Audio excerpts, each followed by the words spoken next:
Welcome back to the BJJ Fanatics podcast. I'm your host, Ryan Ford. My guest today is one of the greatest wrestlers of all time. He was a Division I wrestler out of Cornell University. He's a 4-time NCAA champion in 4 different weight classes, the first person in history to ever accomplish this, and he also did it without taking a redshirt season. He's a 3-time EIWA champion, a Dan Hodge Trophy winner, and he was also the winner of the Chalice Award. After college, he went on to become an Olympic bronze medalist at the 2020 Olympics in Tokyo.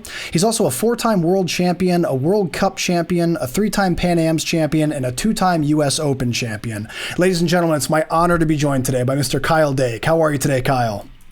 Good. How you doing, Ryan? I'm great, man. Kyle, I appreciate you taking the time to be here today.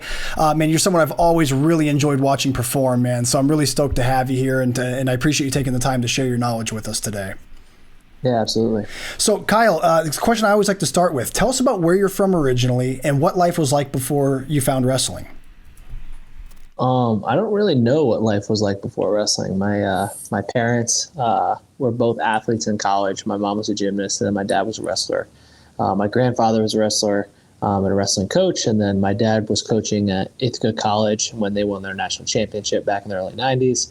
And then my dad was also an assistant wrestling coach at Cornell University, which is where I ended up wrestling my collegiate career. So wrestling has been, front and center my entire life. So I don't really remember, but yeah, growing up in upstate New York, a little town called Lansing, just north of Ithaca and where Cornell University is. So small town, graduated with 99 kids, met my wife in the 2nd grade there. And then we started dating my junior year. So it's been a lot of, our Lansing roots run pretty deep. And then we decided to pick up and leave last year in October, and now we're living in State College, Pennsylvania, and training with the Nittany Lion Wrestling Club.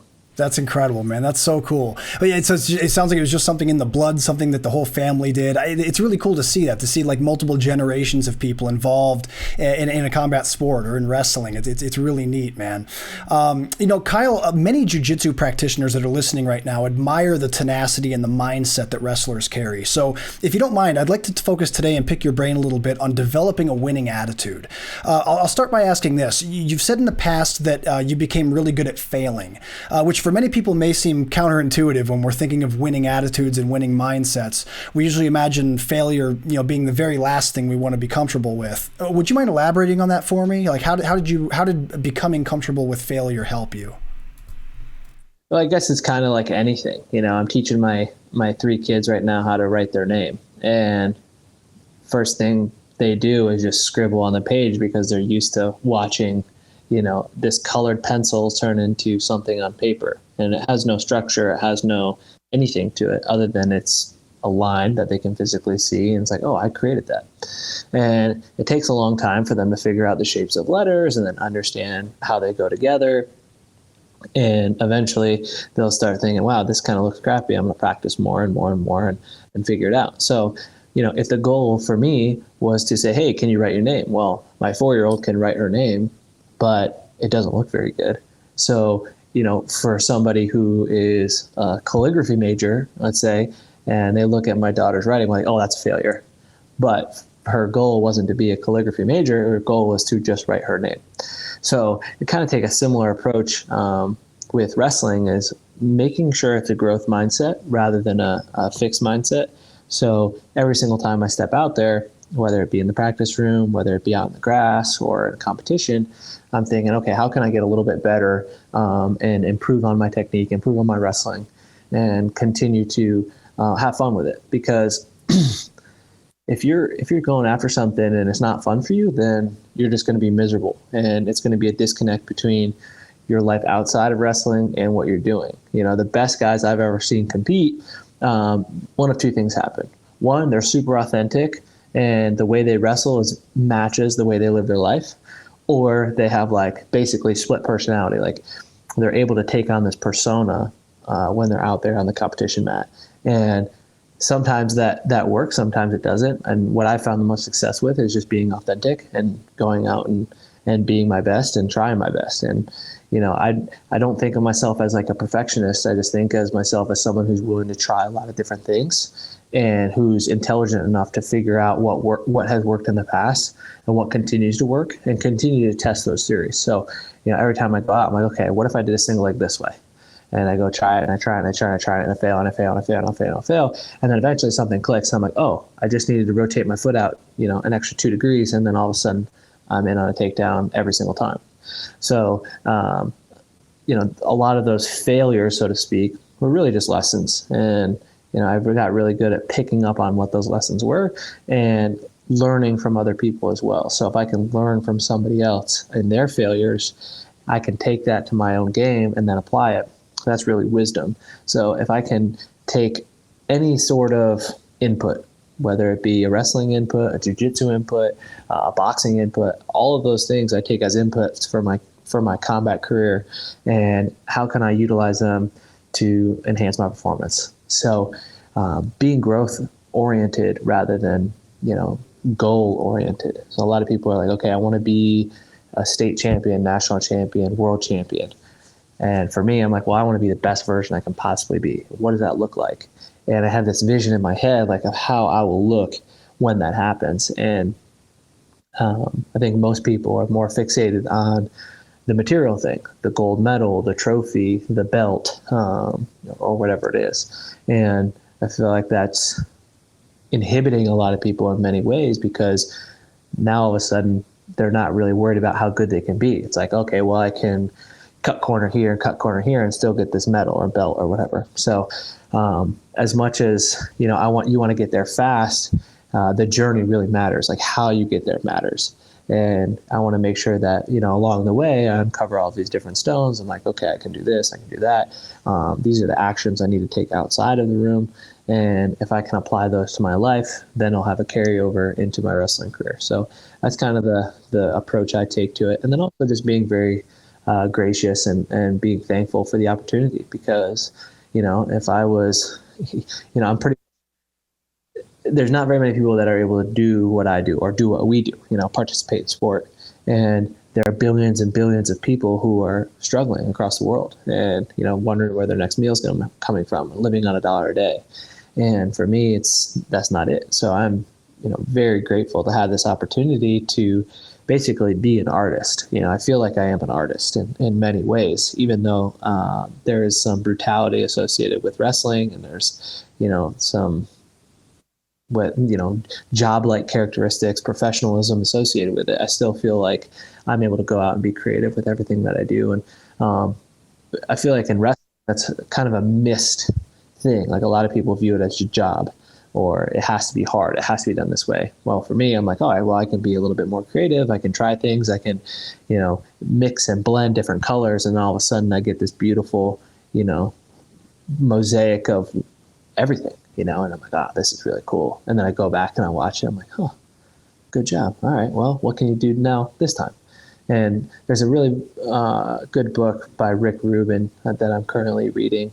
And it's a creative way, or the creative way, a way of learning, something like that. But I really enjoy it, because it does talk about all these different artists, from music to painting to sculptures to other athletes. And, I think it's really cool to hear somebody else talk about sport like that. That was such a great answer, man. I really appreciate that. There's several things there you said I'd love to zoom in on, if you don't mind. So for starters, you talked about how it's so crucial to not be overly bogged down by your failures, and you have to understand that any path to success is going to include stops along the way that didn't work. It's kind of like the old saying, like the superhero that has 0 enemies or 0 weaknesses would be the most boring comic book you'd ever read. You have to see people go through the hardships. What have been some of the biggest obstacles you think you've had to get through, both in your development and in your competitive career in wrestling? I think some of the biggest obstacles were mostly injuries, understanding what I'm doing outside of the room and how I'm able to push myself in the room. And, our bodies are capable of doing some pretty amazing things. And, and I did accomplish some pretty amazing things in that old paradigm that I lived in. And it wasn't until end of 2013, 2014, where it kind of caught up to me. And I was dealing with a lot of different, knee injuries, foot injuries, surgery, shoulder injuries, like a lot of different things just kept popping up. And, you know, if I had stopped my career in 2013, I would still be considered one of the greatest wrestlers of all time. But that's not what I wanted. Like, I wanted to continue, and I wanted to become a world champion. I wanted to become Olympic champion. And I still haven't got the Olympic champion, but I'm hoping to get it next year. So I'm going to continue on this path. But there was a time in 2016 where I was like, man, do I really want to keep doing this? You know, I had hurt my shoulder, and, you know, the way everything was falling, you know, I was just like kind of not a downward spiral, but I just wasn't getting there. I was just always a step short, and it was super frustrating. And then, you know, I started figuring things out from, you know, lifestyle things, diet, sleeping habits, circadian rhythm, and then starting to understand the science behind the body and like, how is it most optimized? And one of the bigger things was my biomechanics and understanding how the body is supposed to move in space. And, you know, and a lot of times we think being loosey-goosey is really important. Like, oh, okay, you know, just relax and like let your body flow. And in many ways that's detrimental. And the reason being, like, if one of my muscles gets too long, it's going to stay fixated in that position, and then I won't be able to contract it the way I need to. And there are certain ratios, and there's what's called reciprocation that happens within our body all the time. You know, if one muscle gets long, the other one gets short. You know, think of it as your bicep. So if I flex my bicep, my tricep gets really long, but if I flex my tricep, my bicep gets really long. So it's the same idea with almost every single muscle in your body. And understanding, you know, those things, like, okay, let me take these basic principles and then apply them to myself. You know, I'm staring at the camera right now, and I'm looking at my shoulders, and I'm like, man, what's going on here? Like, why is this one lower than the other? And I'm trying to collect data. I'm like, okay, how can I fix this? You know, and what happens sometimes is, you know, you get fixated on trying to fix yourself when the reason your body is the way it is because of the environment that you're in. So I've put myself in this environment, and this body has been perfectly adapted to where I need to be right now. And do I want to continue to live in this environment? Well, not really. I want to continue to improve, but I want to improve my environment best I can. That's kind of what humans have always done. And, you know, understanding, you know, what inputs I'm giving are going to determine what outputs I'm allowed to I'm capable of putting out there. So when you see, you know, young kids who are successful, whatever that means, like they're, you know, winning national championships, but they're out partying all night and doing drugs and, you know, not taking care of their body, what's going to catch up to them? You know, some people, it won't catch up with them for 3 or 4 years. Some people 10 years. And then, but when it does, I've seen it. It's a, you know, catastrophe. It's just a matter of time. And I'm doing everything I can to make sure that time goes as slow as possible. And I want to be able to continue to go out and create and be better every time I step out there. So I'm going to do everything I can outside the room and in the room to help me. So improving my environment is really important as well.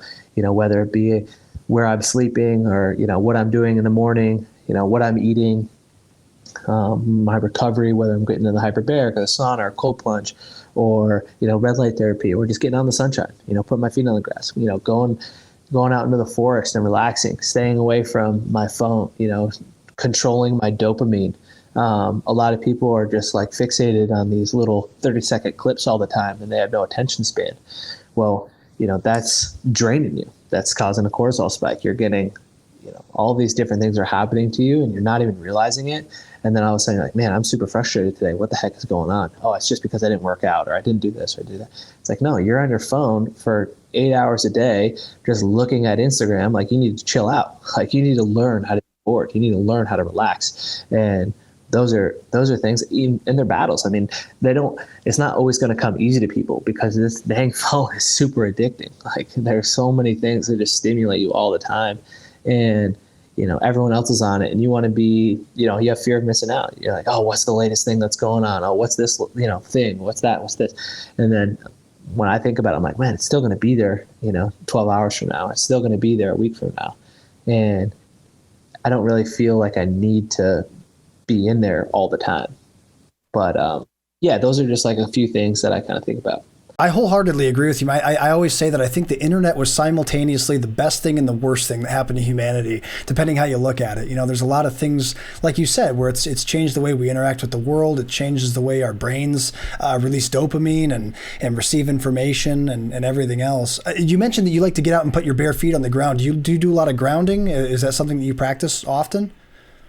Yeah, I pretty much do it every single day. Morning I try to get my feet on the ground and look towards coming up, and it kind of sets your circadian rhythm for the day. And circadian biology is one of those fields that have existed for a long time, but applying them to humans has been like a recent creep up. And how can we best utilize that for our advantage? And there's a lot of really cool research out there showing how important grounding is, but also how important light is, how important water is. And I think there's probably 4 pillars. Light is one of them, water, another one. Magnetism would be the last one, whether it be the Earth's magnetism, that's the grounding part, or, non-native electromagnetic fields, whether that be Wi-Fi or just like wearing shoes or a lot of different things that can make it so that you're not properly grounded. If you had a refrigerator, if you have a grandma who has a refrigerator from the 50s and you touch it, sometimes you get shocked. You're like, oh, well, that doesn't feel good. Like you go up and you take your t-shirt down and you like open up the door so that you can go in, right?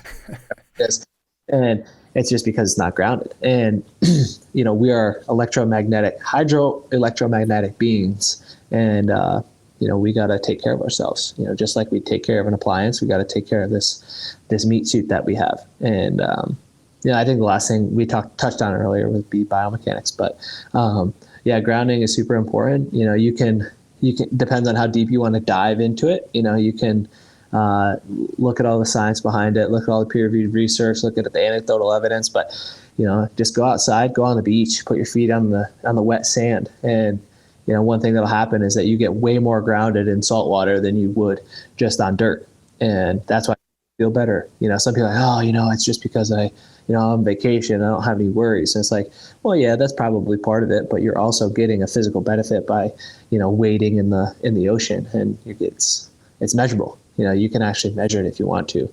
But yeah, that's definitely one of the practices I have, is going out and sitting outside, putting my feet on the grass and seeing that sunshine every morning.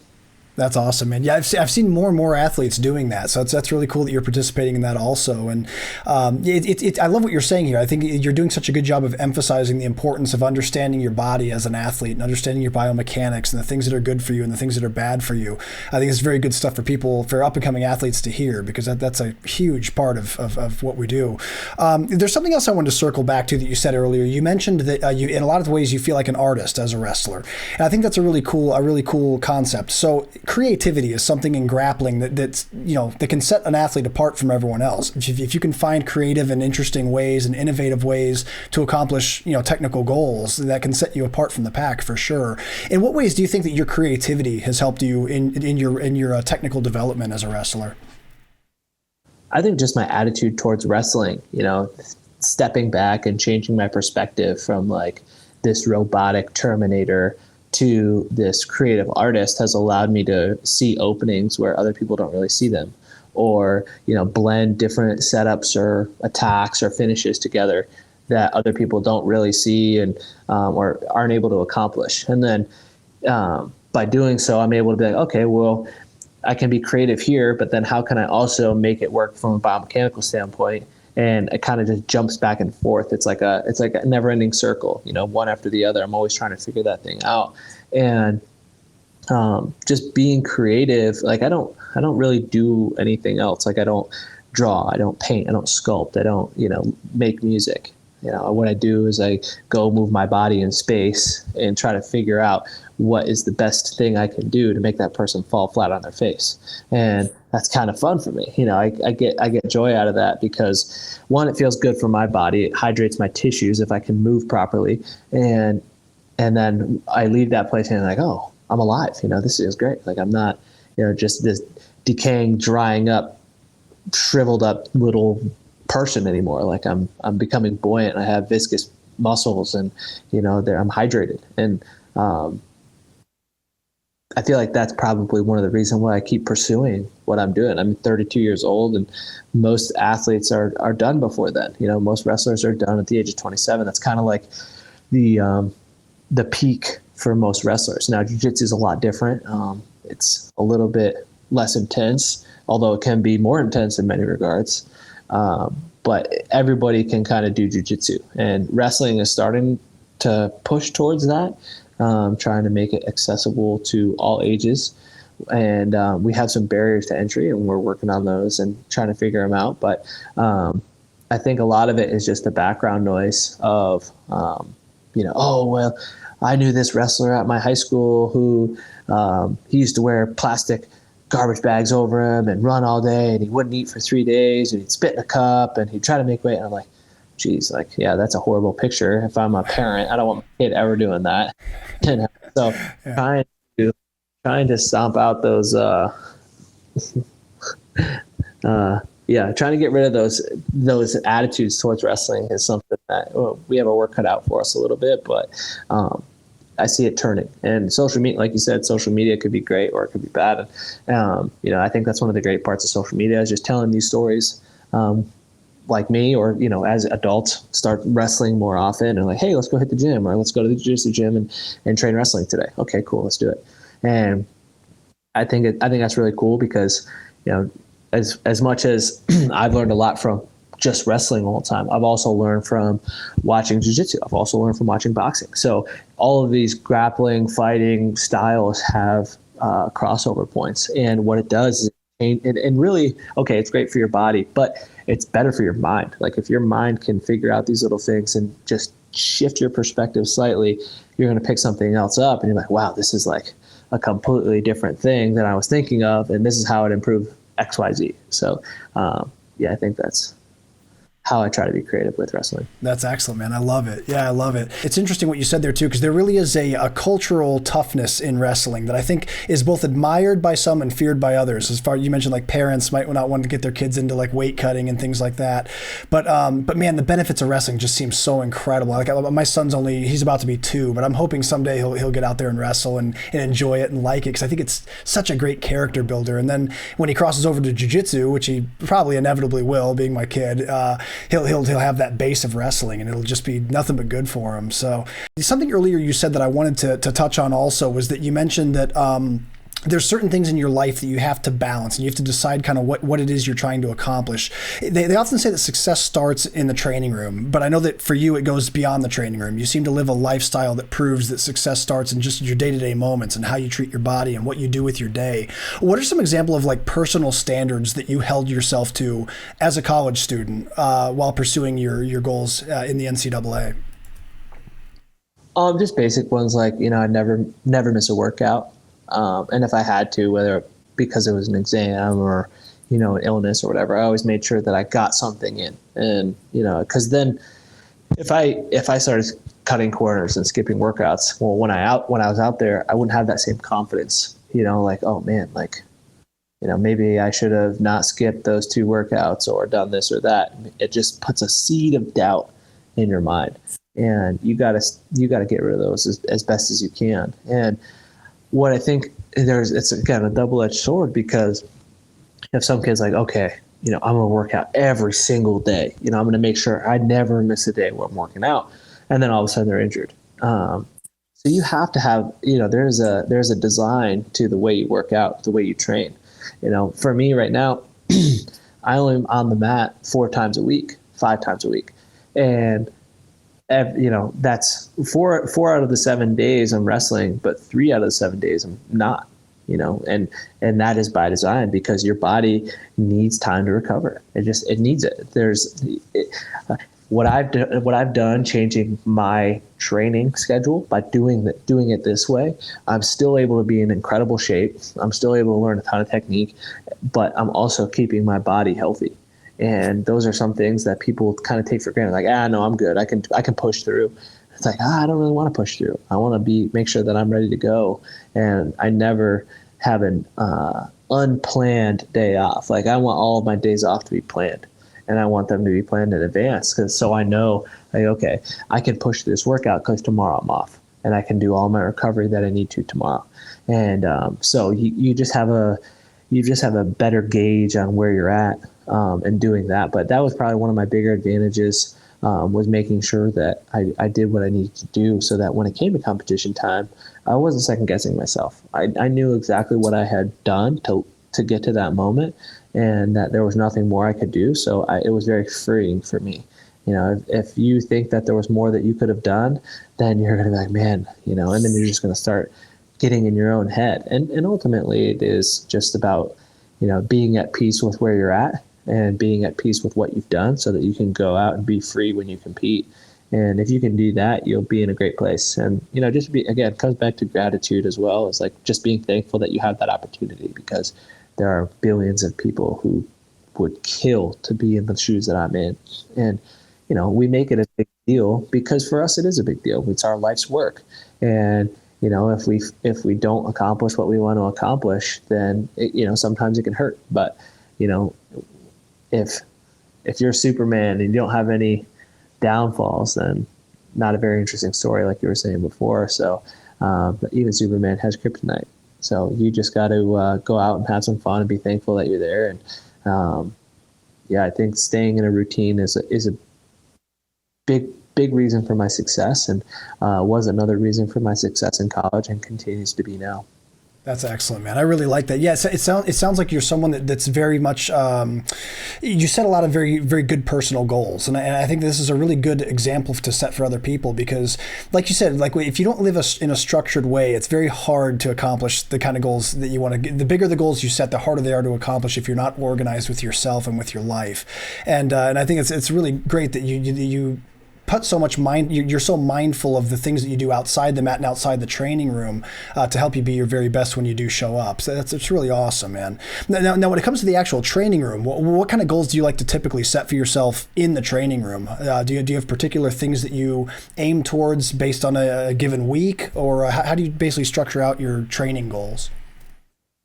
A lot of I don't want it to make it sound like I'm a super regimented or, I'm very structured. I feel like I'm not, actually. I feel like I'm the opposite of that. Really? I see okay, I have to do, 500 single legs this week. I have to do, 20 minutes of live wrestling. I have to do this, and this. And if I don't meet that, then I'm not doing what I'm supposed to be doing. For me, it's a lot of feel. Like I'll go, like yesterday we were in the wrestling room and we were working on moving the guy, like how can you move this guy so that you can get that leg that you want to go attack it. And I was doing it, and I had this idea in my mind of what I wanted to do, and I was doing it and it just wasn't clicking. So I was like, all right, well, how do I pivot here? So being open, like within this certain framework, like, okay, this is the area that I want to work on, but how can I be creative in that area? And sometimes you have to step outside that area. For me, it was, okay, I'm trying to wrestle in the tie-ups and move this guy. Well, how can I make him move from space? How can I not touch this guy and make him move? What kind of fakes? What kind of feints? How can I set my hands in a certain way where he thinks that I'm going to, punch his shoulder, or he thinks I'm going to go to a collar tie, or he thinks I'm going to do something. And he has this, he doesn't think about it. He just reacts a little bit. And when he reacts a little bit, then I can, get him to step, or I can step in and take some space or give some space. And there's a lot of creativity and feel there that can only come because I've spent so much time laying the foundation. And notice is that some of the foundations that I set or habits that I created, I was like, ooh, well, I probably need to undo that. I need to unwind that thing. And a really good example of this is when, if you go back and watch, I think it was 2015. It was the U.S. Open or U.S. World Team Trials. I was wrestling a guy named Andrew Howe, and he got my leg up, and my leg was all twisted up. Like I was like super hyperextended. You had my ankle basically broken, and I was able to get out of it. And I'm looking back at that thing, I'm like, why did I put myself here? Like, how did I get here? And now when I wrestle, I don't know the last time you would have seen me go into a full split, and use my flexibility in a way that to get me out of a takedown. Like I don't do that anymore. And the reason being is because I don't want to damage my joints. I don't want to tear a muscle. I don't want to, there's certain habits that I had. It worked, right? It worked for me to be super flexible. I didn't get taken down. I was able to score and I was able to win the match, but there was a cost associated with it. So now I don't put myself in those positions. I try to, find a different way around the obstacle. And it's just, I don't think that I'm as regimented, or, as a wrestler, I'm as regimented as many people would think. I'm definitely, and I guess that's probably what I meant by being creative and more of an artist, is like, okay, well, what am I feeling today? What are some certain positions, like, oh, my knee's kind of bothering me today. Well, how do I orient my body around it so that I can take some pressure off of it?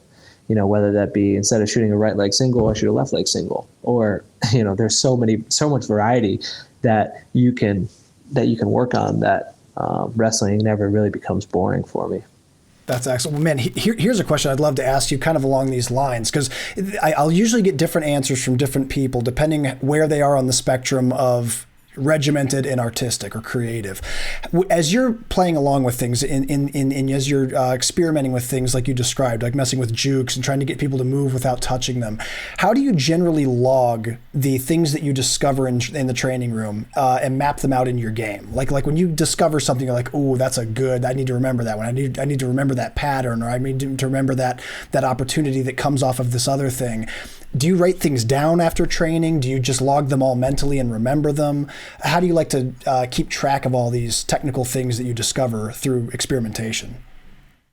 Well, the really cool thing is I'm super in tune with my body. Like, my body is going to keep score. My body's going to, like, oh, wow, like, this is how I could slingshot my body around. Like, that was pretty sweet. I'm going to try that again. And, whether it be 4 times or 40 times or whatever it is, I'm going to try to continue to use that technique. And, that's going to be the one I'm focused on for maybe a week or maybe a month. Like, that's the thing I'm going to work on. And, it happens all the time. And every year for me, and it seems like it's happening faster now, is there'll be one thing that I'm like, okay, this is the new groove that I'm going to get in. I'm going to continue to focus on this. Every practice I go in, I'm like, here's how I do it. Here's how I do it. Here's how I do it.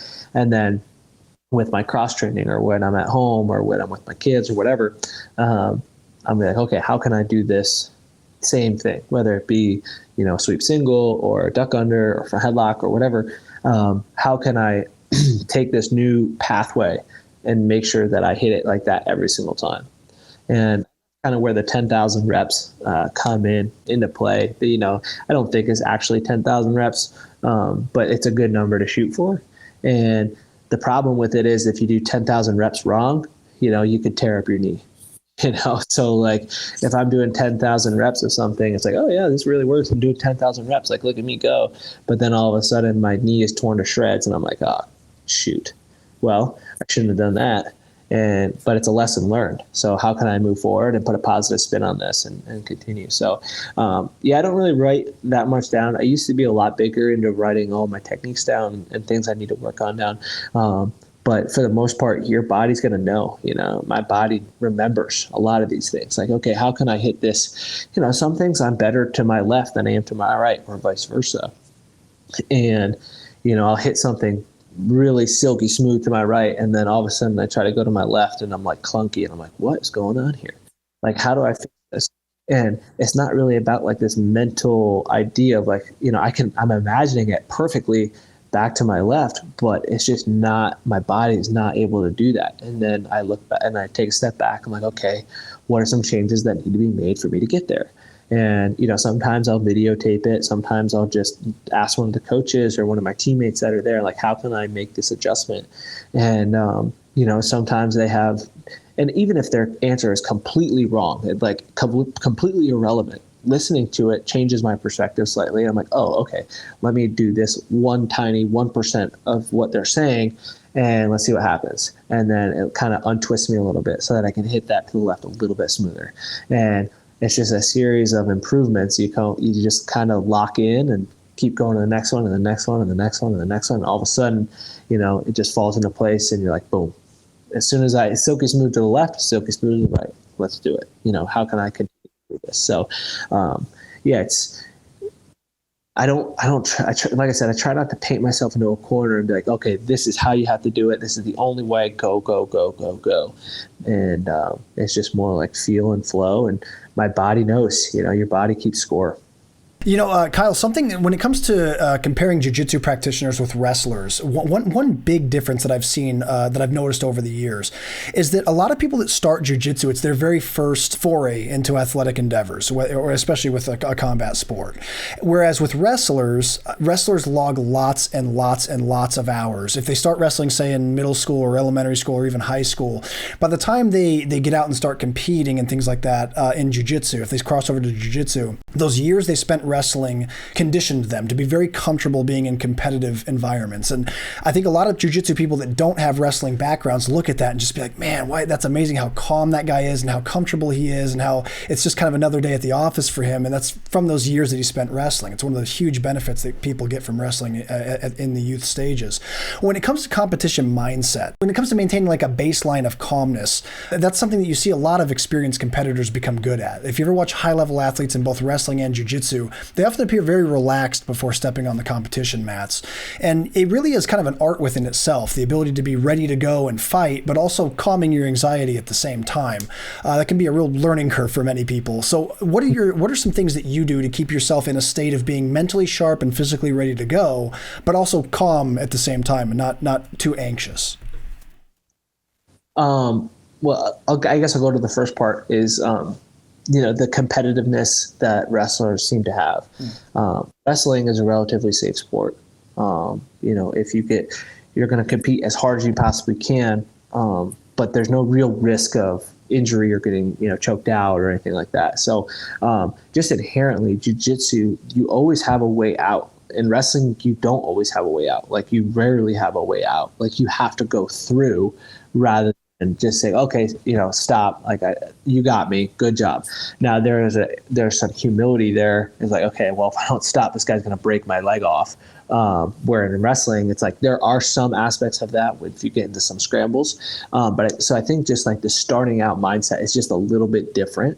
Where and I'm sure at the highest levels it ends up crossing over, and there's a lot of the same similarities that you were talking about. But having some experience wrestling, like, you don't have this opportunity to just like give up and stop. Well, that's just one aspect of being a great combat athlete, like pushing through. Like, yeah, that could be really good, but then also like live to fight another day, or live to, whatever it is. That's just as important.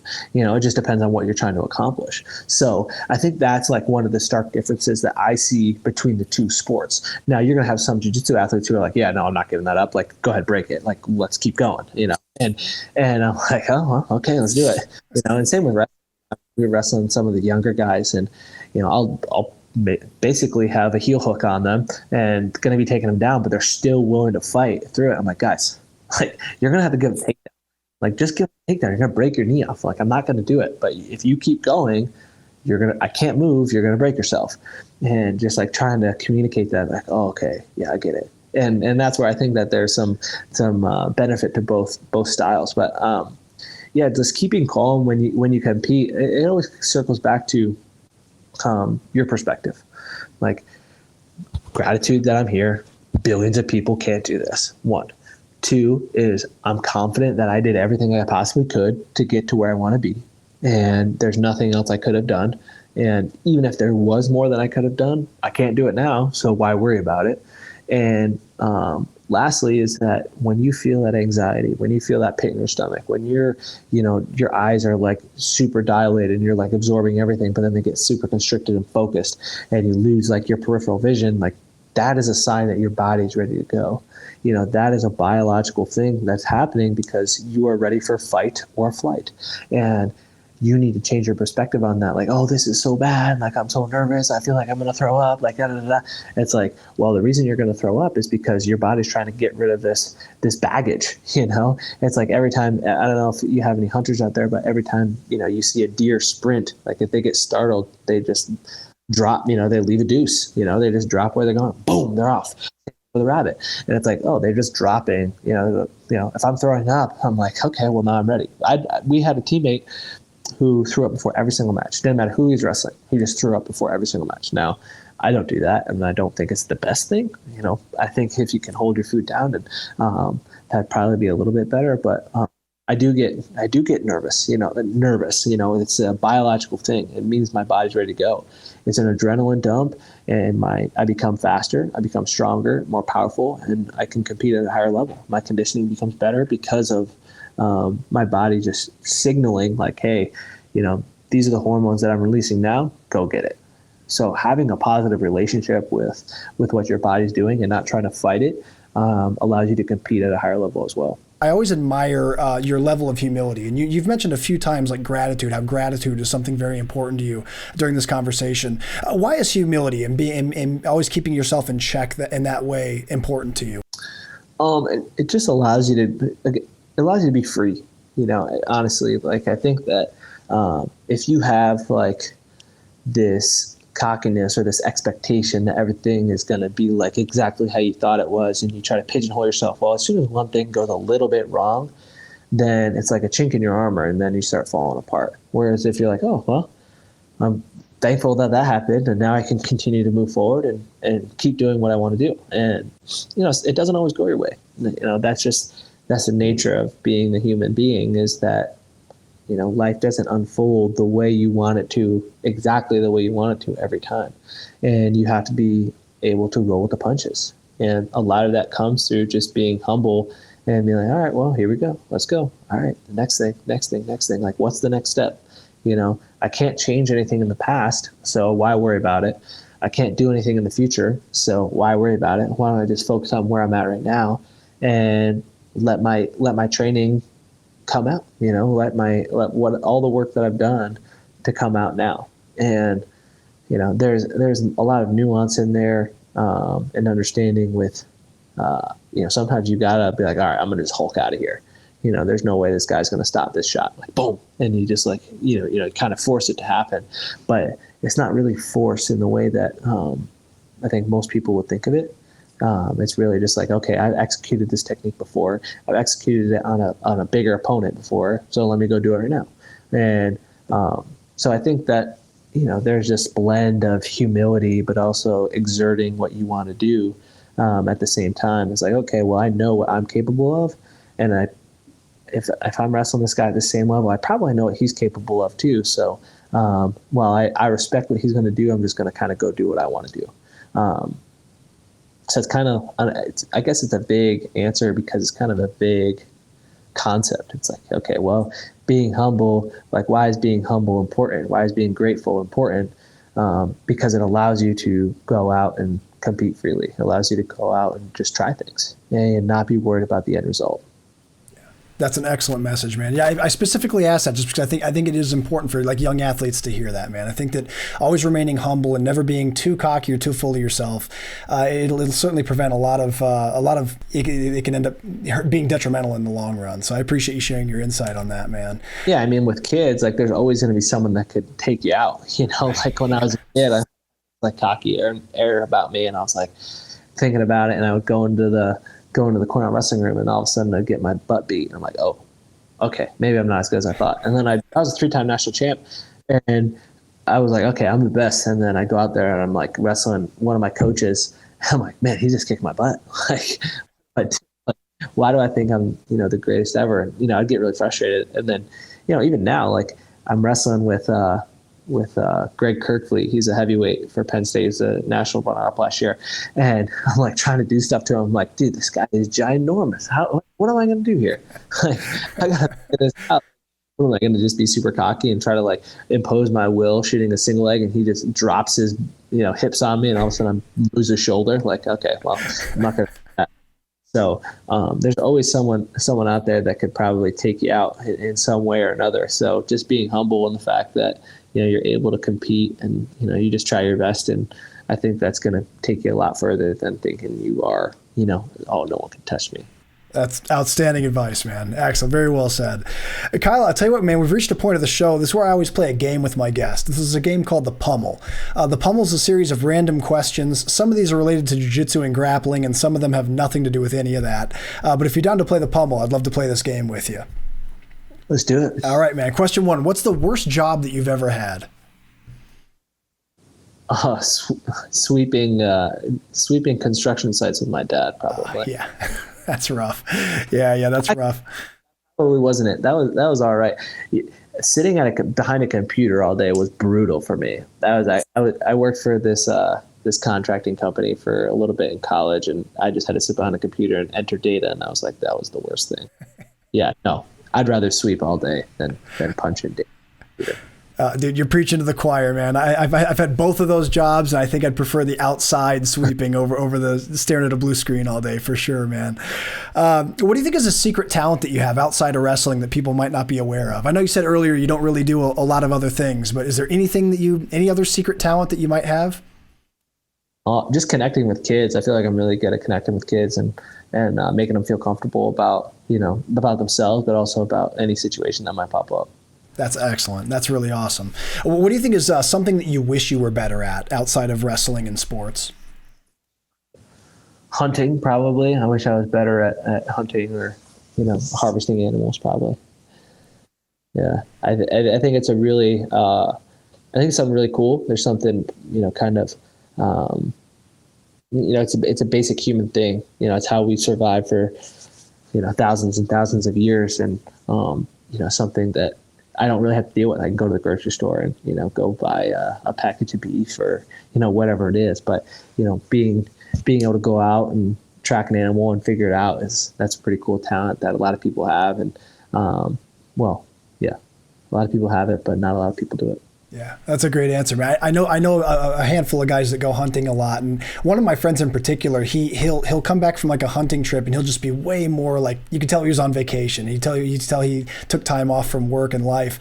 And I said, "Hey, what'd you end up getting?" He goes, "Oh, nothing. I didn't end up getting anything this time." I'm like, "Really? You seem happy." He's like, "Yeah, dude, I've been in nature for like 2 days, like not answering my phone, not hearing emails." It's like, yeah, it's been great. So that's cool, man. That's awesome. What do you think is the worst injury that you've ever dealt with? Probably my shoulder. I've had 2 really bad injuries. I tore my Liz Frank ligament in my foot in 2014, and that was 2 surgeries and a bunch of just ups and downs with that. But then I hurt my shoulder end of 2014, 2015.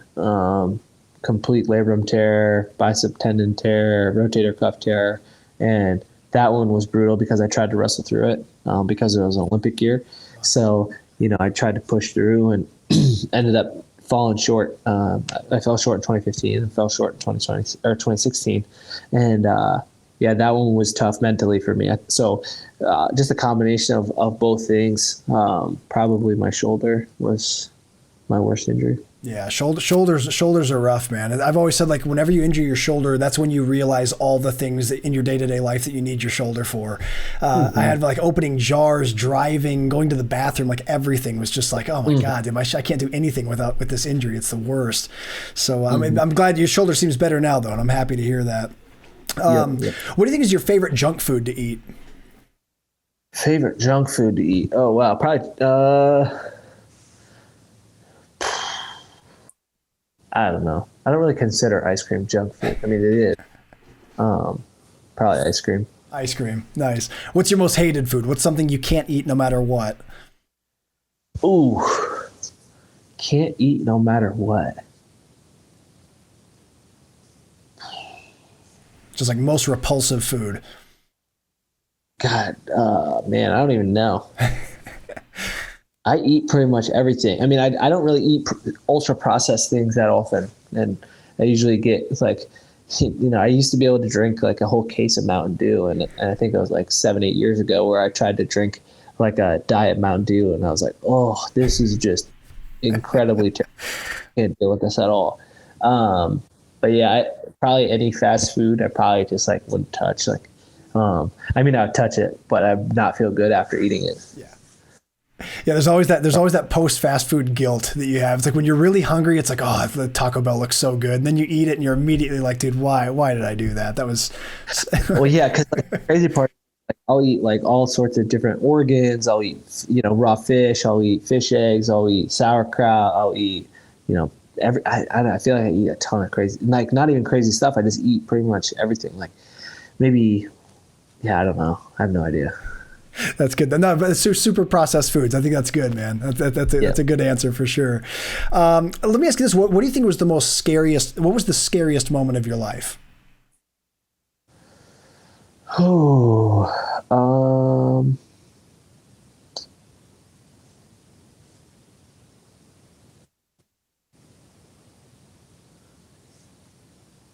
I don't really know. I mean, I get scared with my kids, like running around other cars and stuff. I guess my daughter we were in our old house and she was riding this like little bike and she fell over the front of it and smashed her head and she like cut her lip open really bad. That was tough. I mean, she was super tough about it, but then having to get her stitches, like there needed to be like 5 people to hold her down, and then like taking the stitches out was the same thing. It was super traumatic for her. So that was pretty scary. I knew she was going to be okay. But yeah, just anything with my kids, like just trying to make sure that, they don't get hit by a bus is like, oh man, I'm responsible for these kids right now. So let's figure it out. But that's pretty scary. Yeah, that's something I've experienced myself. And like once I had kids, it's like, man, all my fears and phobias and stuff, they just don't compare to anything with the kids. You know what I mean? It's like it's this extension of you that's just way stronger than you even worry about yourself. So I totally get that, man. I'm happy nothing bad, nothing too traumatic with your daughter, though. I'm happy it was just a few stitches, nothing too crazy. What do you think is your let me find another good one for you here. Favorite superhero? Who's your favorite superhero? Oh man, I don't really know. I don't know that I have a favorite. I mean, I like superheroes. I think I like more like characters who just are like me, who are human and can just accomplish like some amazing feats just through sheer will and determination. The one that's popping up right now is Braveheart, William Wallace. Like it's like, man, that dude is just like, he had so much trauma going on in his life, and for him to keep pushing through is pretty cool. And then so I don't know that I have like an actual favorite superhero. I like the Marvel movies. I like the Marvel universe more than I like the DC universe. But yeah, I don't know that I have a favorite. Well, man, I'll tell you what, you're the first person in over 500 episodes to ever mention William Wallace. You get extra points for that one. I like that a lot. That's a really good answer. Yeah, I like that. If you could have a superpower, what would you choose?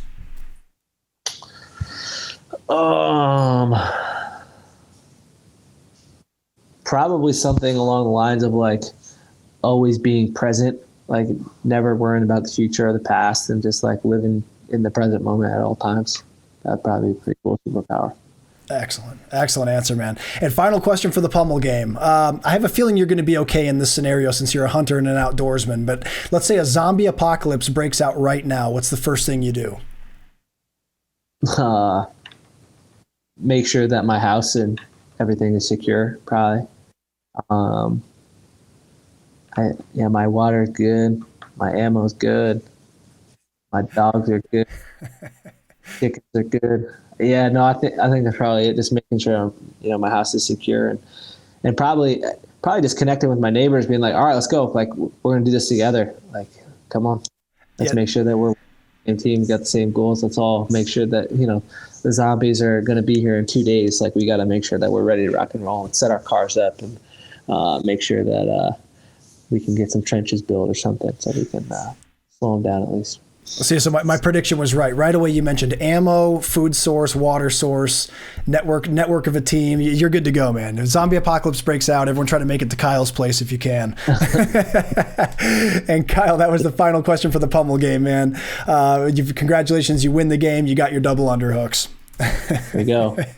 So Kyle, man, before we go, I want to make sure we cover some of these instructionals that you have with us. You have a handful of outstanding instructionals with us here at BJJFanatics.com. Your newest release is all about the single leg takedown. In fact, you have a 2-part series. One of them is all about setups, and the other one's all about finishing the single leg takedown. And I love that you separated these two things into 2 different categories and 2 different instructionals, because I feel that many people often struggle to differentiate the idea of setting up a takedown and finishing a takedown itself. Why do you feel that the single leg takedown is such an important tool in any grappler's arsenal? It's pretty much the number one takedown in wrestling. is a single leg. And, you know, I think a big reason is because you can isolate one side of their body, and when you take away one of their legs, you know, they become pretty off balance. So, you know, your ability to score is a little bit easier. And you know, if you try to attack two legs, they have their hips, that, you know, they can take double underhooks and sprawl over top of you. They can put a lot of weight on you. And if you have a really good double leg, it's a pretty potent attack. But I think just overall having a good single leg is your best chance to score, because you can isolate the joint, because you can, you know, kind of control their body just with, you know, whether it be you're on their ankle or, you know, you're closer to their hip or on their knee. But yeah, there's just a lot of little things that you have to kind of be cognizant of, you know, and like, you know, whether it be with how I'm going to finish, like where do I want my shoulder? You know, what's that paradox? Because there's always a paradox in there, like you should always do this except for here, and then you should do this, or you should never put your head down except for this time and this time and this time, and then you should always have your head up except for this time, and then you should always bury your shoulder except for this time. And it's like, wow, there's a lot of different things that I need to cover, and understanding both sides of the coin for everything is very useful, and it gets lost on a lot of people. They have like, okay, I need to just do it this way. This is the only way.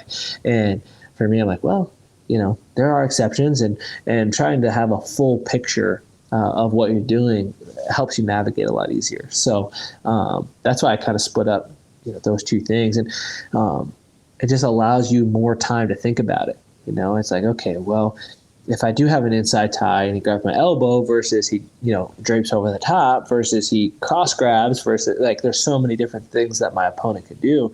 And if I try to just say, okay, every time you hit a collar tie, this guy's going to collar tie with his other hand, and then you're going to be able to do this. Well, I'm a perfect example of like doing things backwards. Like guys try to collar tie me and I react completely different to what they're used to. I know how most people are expecting to attack. They expect a club and they expect to shoot a single leg. Well, if they club me and then I leave my other hand down and shoot a single leg, well, they end up in an underhook for me. So that's a great thing. And now I'm in a more dominant position. So understanding all of these different layers is hugely beneficial for me. And really, it's a little bit self-serving, because for me to be able to teach all of, whoever buys my videos, like, that's helpful for me, because I get more reps understanding, like, and I really have to dive deep into understanding why I do certain things and why am I deciding to place my hand here, move my hips here, or turn my body this way. And as much as I want to help you guys out, I want to help myself out too. So I want to keep getting better at wrestling, and hopefully along the way you guys can learn from me and figure out some of my wrestling techniques and the reasons I do things, like what's the reason behind it. What do you feel are some of the key details to setting up a single leg properly that people may miss out in their early development? I think just understanding like your own personal body position. So like, how can I control my body first? Like, if I can control my body first, then I can try to go control another person's body. And a lot of times that's backwards. Like, people will try to control somebody else's body before they even know how to control their own. So how can I move in open space? How can I, what does my stance look like? How do I shift my weight? How do I lean my head over one foot or the other foot? How do I move forward? How do I move backwards? How can I rotate? How can I twist? Like, a lot of those things are probably like the foundational principles that you have to figure out.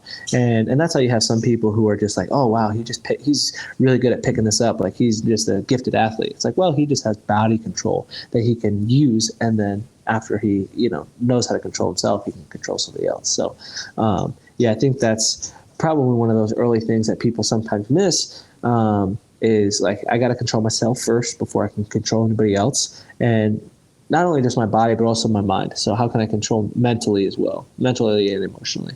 But specifically with the techniques, it's just like, okay, let me control myself. Now I can start to play with, be creative with how I put my hands on a guy. Do I want to be inside all the time? Like, some people are just incredible at the inside tie up or a collar tie, whereas other people are great with thumb block and over tie. So there's a lot of different things that you can do, and it's always going to depend on your own body type. So you have to play with it first before someone can tell you what to do. So like, I can give you all these different options, And if your arm happens to be, an inch shorter than mine, you're not going to be able to do it the exact same way that I can.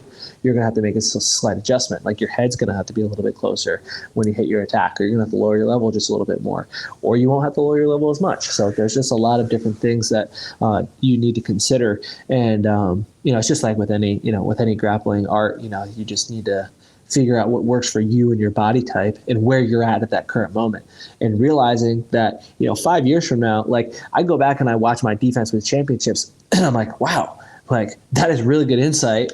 And I think I can perform that a little bit better now because of where I'm currently at. My back doesn't hurt as much as it used to. So now I can go, execute this technique, but I haven't thought about it in 5 years. So let me go do it now. So I think that there's always something that you can learn. The more times I go back and watch old matches or watch my instructional videos or anybody's instructional videos, like there are some people I'll watch it like, oh, I got that. And then a month later I'll watch it again, like, oh, how did I miss that? And then I'll watch it a year later. I'm like, dang it, how did I miss that too? Like what are the it's always contextual. So it's always where you are in that current moment. Like, where am I right now? With everything going on in life, where am I right now? How is my brain thinking? Well, how am I seeing patterns? How am I, living my life? And I think that being able to go back and rewatch things is really important. Absolutely, man. Yeah. Kyle, as you well know, many successful takedowns are the result of a previously failed attempt. The ability to chain techniques together is something that separates novices and advanced grapplers. In the instances where you've gone for a single leg and it failed, what did you find to be a really reliable follow-up attack that you could often go for? Most of the time when I shoot my single leg, I'm trying to get two hands to the leg. But if my head goes down even a little bit, I typically bail on the single leg unless I hit it perfectly and perfectly smooth. And it's not always perfect, but close enough. There's a little bit margin of error. But if I hit and I miss, or I know I'm going to miss, I immediately adjust to an underhook or seatbelt. So I'll have kind of an angle on the guy, and if I miss it, then I'm immediately up into their waist and attacking their body right away. So it's typically for me, it's, I'm attacking the head, I'm attacking the body, or I'm attacking the legs, or I'm attacking the ankles. And I can kind of flow up and down the ladder pretty seamlessly. And it's just a matter of knowing where your body is and where you're willing to sacrifice certain things. Like I'm hardly ever going to sacrifice my shoulder position on anything. So I'll just move up and down the ladder. And if I miss it, I make sure that I'm in a position to, one, not hurt my shoulder, but two, not get scored on. So, I think that you just have like this system in place. So every time I shoot a single leg, I know that I'm either going to get the single leg or I'm going to end up in an underhook or end up in a seatbelt. And if I don't end up there, then usually I'm into like or I'm just out. I shoot a single leg and they just run away and I miss it, and we're just back on our feet, no harm, no foul. Excellent. Well, man, guys, for everyone out there listening, if this is an area of your game that you're wanting to improve upon, I know a lot of jiu-jitsu people work really hard to try to improve your takedowns and to learn the concepts of wrestling, especially the fundamentals. This is one of the best resources you can learn from in the world. Kyle has a handful of great instructionals with us, but on this topic, he's got two, and they're split into two different categories, one for finishing and one for setups. It's called World Championship Single Leg Setups. The second instructional is World Championship Single Leg Finishes. And I really highly encourage you guys to go check this out at bjjfanatics.com. Kyle, in closing, man, what are some of your major goals for the rest of 2023? What are some things that you hope to accomplish this year?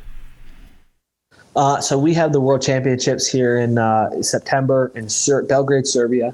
So Team USA's got a pretty stout team, and I'm looking to go out and try to win my fifth World Championship. I'm just really excited again just for the opportunity to go compete.